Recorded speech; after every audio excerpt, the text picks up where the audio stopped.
I received a message recently from a woman asking a question that seems simple on the surface, but beneath it lies a profound tension that reflects the deeper dynamics between men and women. The question was, why are some men so bothered by the fact that a woman they're dating had a promiscuous past?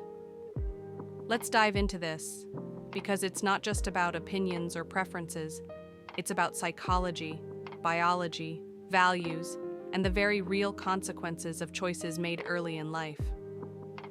In the message this woman sent, she laid out her situation very clearly. She said, "I'm 31 years old now. Throughout my early to late 20s, I had a lot of sex, probably well over 100 partners. I was curious about my sexuality. I loved the thrill of new connections. And honestly, I wasn't meeting anyone I really felt was worth dating. But the sexual chemistry was there, and I was young and frankly, horny. I made sure to get tested regularly. Thankfully, I only ever caught chlamydia once, and a recurring yeast infection from one particular guy. I don't think that makes me a bad person. In fact, I actually prefer when my partners are also sexually experienced. It tells me they've lived. But now, I'm ready for a serious relationship. And I find myself nervous, worried about being judged by potential partners for my past. But truthfully, I don't feel ashamed. I'm even a little proud. I lived fully. I had fun." That last sentence struck a chord. I'm even a little proud. Now that might be where the conflict really begins, because for many men, especially those seeking something long-term, a statement like that isn't reassuring. For them, it raises red flags. Why? Well, first, let's try to understand where she's coming from. She's a grown adult who made conscious choices. From the age of 15 to 19, she was in a long-term relationship with a partner who, according to her, was controlling. That experience seems to have shaped her future choices.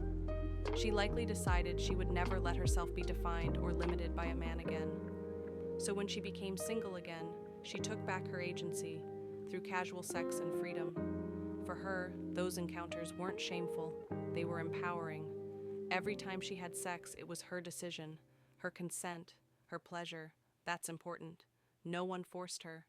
She was in control. Yet now, at 31, her priorities have shifted. She wants commitment, security, maybe even a family, and she's beginning to notice something troubling. The men she's interested in are either quietly walking away or overtly avoiding long-term commitment after learning about her past. Here's where the rubber meets the road. The truth most women don't realize until later. There is a widely overlooked reality about how men and women perceive intimacy and past experiences. Many women have embraced the modern narrative. If men can sleep around without shame, why can't women? That's the message echoed across media, academia, and pop culture. But when it comes to how people select long-term partners, especially men, the equality argument tends to hit a wall. Here's what researchers, psychologists, and behavioral scientists have found repeatedly. A woman's number of past sexual partners, and how young she was when she became sexually active, often correlates with lower marital satisfaction, increased risk of divorce, and difficulty forming long-lasting emotional bonds. These aren't just opinions. These are patterns backed by decades of empirical studies. In simpler terms, the more men a woman has been with, especially at a young age, the harder it becomes for her to emotionally pair bond long-term. Why?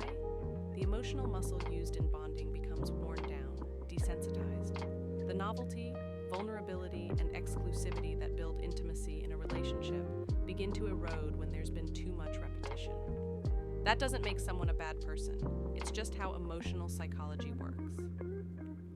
On the flip side, a woman who was a virgin until her 20s and had only one or two partners tends to form stronger emotional bonds, experience higher trust in relationships, and maintain longer-lasting marriages. That's not a judgment. It's just data. Now, men are often accused of being shallow or insecure for preferring women with a less colorful past. But let's look at this objectively. Men are drawn to a woman's past, just as women are drawn to a man's future. While many women focus on a man's potential, his ambition, his financial stability, his emotional intelligence. Men are far more sensitive to a woman's previous choices. They often look for signs of loyalty, modesty, and restraint. It's not about being possessive, it's about emotional safety. A man might think, if she's had dozens or hundreds of partners, how do I know I'm not just another number? Will she be able to stay satisfied in a monogamous relationship after all that novelty? These are valid concerns, especially from men who've worked hard to build a life of value. High-value men, those with options, resources, character, and ambition, are often the most selective when it comes to choosing a long-term partner. They don't want someone who treats intimacy like a hobby. They want to feel chosen, not just as another casual fling, but as a worthy and final partner. Why the double standard exists. Let's talk about the elephant in the room, the so-called double standard. Why is it that men can sleep around without social penalty, but women face harsher consequences? Well, the truth is, even if we try to apply the same rules to men and women, biology and psychology don't play by the same rules. For one, men and women experience intimacy differently on a neurological level. The hormone oxytocin, the bonding chemical, is released in far greater quantities in women during sexual encounters. It creates emotional attachment. But if this process is repeated too often, the bonding mechanism can dull, like a worn-out Velcro strap. And that's why so many women who have high partner counts end up struggling with long-term emotional attachment. Men, on the other hand, are wired more for novelty and variety, at least when it comes to biology. But where they differ is that men are also territorial when they fall in love. The idea of a woman they love being with countless others before them can create mental images that are hard to erase. It's not insecurity, it's instinct. And let's be honest, while society might shame men for caring about a woman's past, most women are quietly vetting men's futures all the time. If a man is broke, aimless, or emotionally immature, he's unlikely to be taken seriously as a long-term prospect. So if it's okay for women to filter men based on potential, why shouldn't men filter women based on their past? Why high-value men walk away? This woman in the letter says she's proud of her past and hopes to find a partner with a similar level of experience. She thinks it proves compatibility.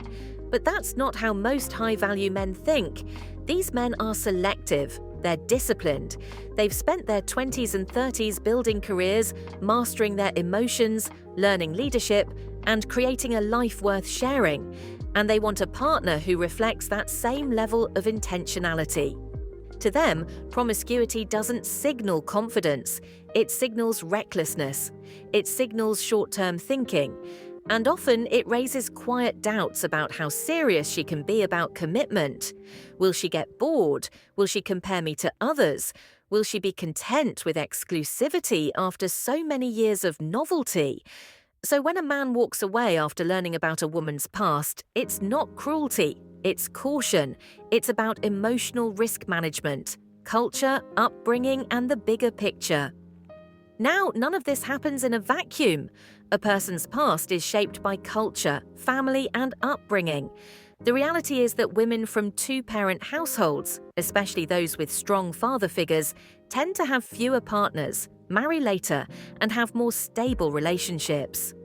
By contrast, studies show that girls raised in single-parent homes, especially without fathers, are more likely to become sexually active earlier and engage in more casual encounters. And with nearly 80% of custody cases awarded to mothers, it's easy to see how the cycle can perpetuate. Girls raised without present male guidance are often left to navigate relationships and self-worth on their own terms, sometimes to their own detriment. It's not about blaming single mums, it's about understanding cause and effect. Final thoughts: what should women do now? So what's the solution? If a woman has had a promiscuous past, should she be punished for life? Absolutely not. But she should be aware of how others may perceive her choices, especially those looking for serious, long-term partnerships. Rather than wearing the past like a badge of pride, humility might go a long way. Reflection: maturity, acknowledging that youthful choices come with consequences, not shame, but understanding. And for women who still want to find lasting love, focus on preserving the traits that matter: emotional depth, kindness, loyalty, self-awareness. Those are timeless, and they matter far more than a number. For men, be honest about what you want in a partner. If the past matters to you, don't be ashamed of that. It doesn't make you insecure, it makes you aware. And for both men and women, remember that relationships are built not just on desire, but on values, shared values, mutual respect, and most importantly, trust. In the end, it's not about numbers, it's about integrity. That's the part of love that will always matter, especially after 50.